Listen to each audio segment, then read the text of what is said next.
اور جو تیسرے نمبر پر ہمارے وہ حروف ہیں کہ جن کی آواز ایک جیسی ہے وہ ہے زال، ذال، زا، ضا، ضاد. صحیح ہے. ذال اور زا، جب تک آپ ذال کا مخرج سے نہیں نکالیں گے تو ہماری زال اور زا دونوں کا آواز ایک جیسے نکلتی ہے. جیسے کہ میرے بولنے سے بنیا زال، زا، زال، زا، جبکہ ذال کا مخرج ہے ذال.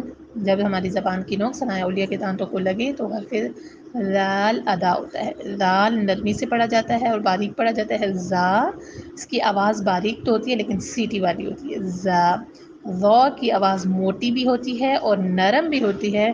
ضا اور ضاد میں بھی فرق ہے.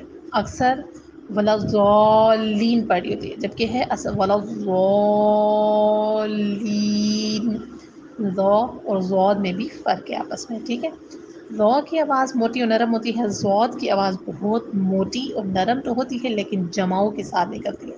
مناسب اس کی اپنی مقدار میں صحیح آواز اس کی نکلتی ہے. ٹھیک ہے. مثالوں سے واضح کرتے ہیں. ذال یذکرون، الذین، ذا یزالون، نزل، ضا ظالمین، یظلمون، یظلمون.